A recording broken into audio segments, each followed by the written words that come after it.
And how was that experience for you to work acoustic in an acoustic way? What did you learn from it? I think the most thing, because with rap music, obviously I work with a producer and he builds a beat, and then I'll bring him lyrics, and then he'll build a beat around my lyrics, or he'll give me a beat and I'll write lyrics to it.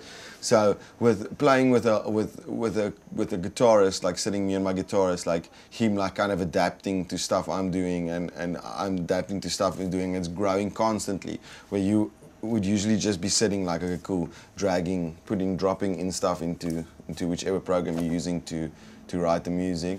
Now you're actually sitting with someone and it's very like natural, and it's like it grows like automatically. It's like kind of, it's strange, like very fluid and stuff. It's really nice. I like it because it's, instead of like stopping and going, okay, cool, maybe we must do this, and then taking half an hour to change it the way we want it. Here it's just like going as we're going, it's changing and it's growing. So that's the main thing I liked about it. And how do you gonna perform the acoustic songs on the stage? Is that also the producing music? No, it's just me and my guitarist. My guitarist, okay.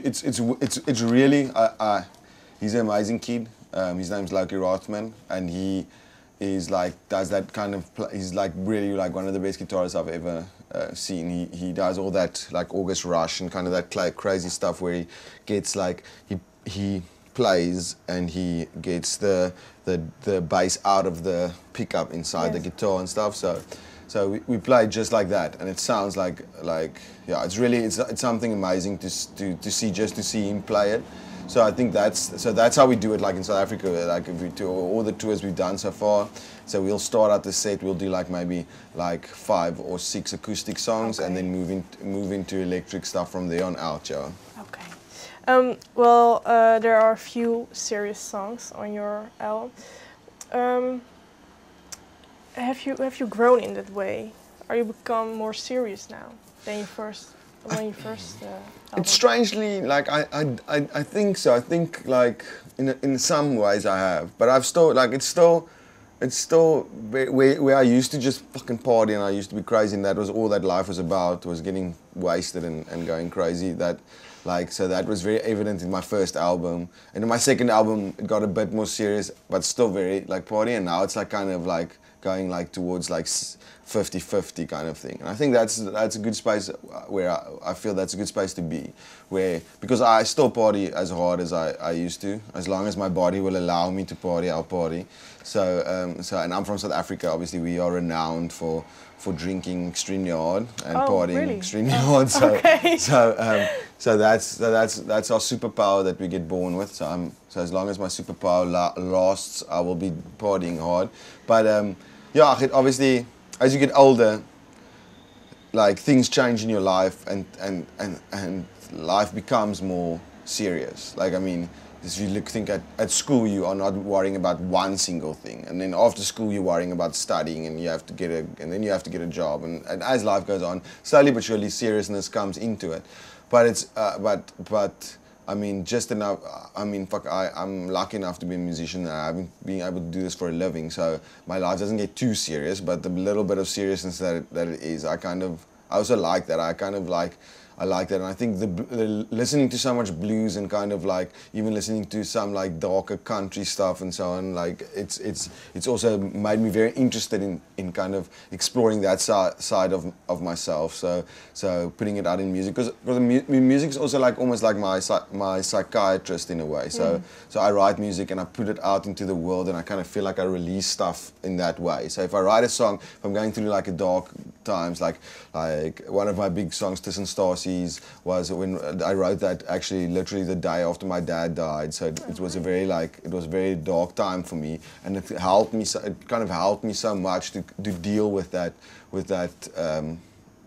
pain and that like place that I was. It kind of made me that just feel better. And with breakups and with whatever happens in my life, it's a good way to kind of get rid of the anger or the pain or whatever you're feeling. And I think that's why people a lot will come to me or come to whatever music or songs I have listened to. Like when I listen to someone's music and they're talking about something, like say I'm listening to a breakup song or whatever how I want to listen to, it's like you can you can feel someone sincere about it. You can feel if someone is just like, fuck, let's write a song for these people. Like say like someone like fucking Taylor Swift that writes every single fucking song about the breakup or something. It's like you can't break up that many times and write songs about it, but you get those special songs that people write that you just know. You can feel their pain in it and you can feel their growth through it, and that's why it touches you, even though you don't know this person, you're not even living in the same country as them, you have nothing the same, but you've got that little piece of the world like that you guys kind of share in a way, and that's the strength of music. That it can bring people from like completely different sides of the world together in these little like bubbles, like for a little while, yeah. But isn't it hard to perform that kind of personal songs? It is, but Achim, you have to like kind of I think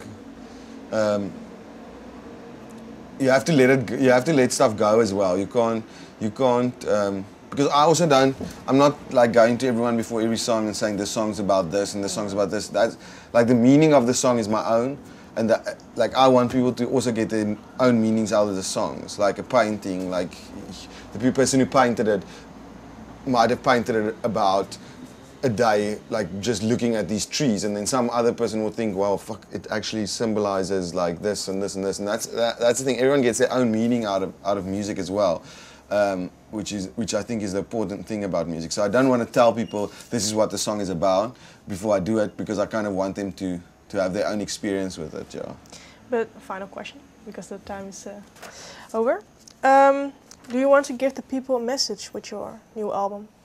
Yeah, I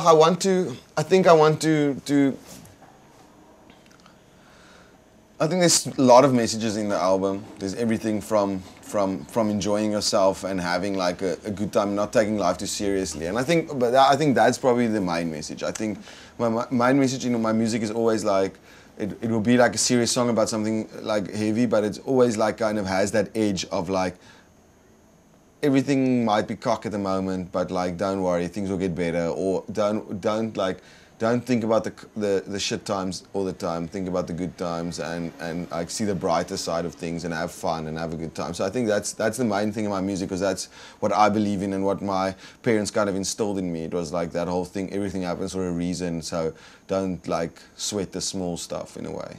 Yeah. Okay. Well, thank you for your time. Cool, thank you. Lekker.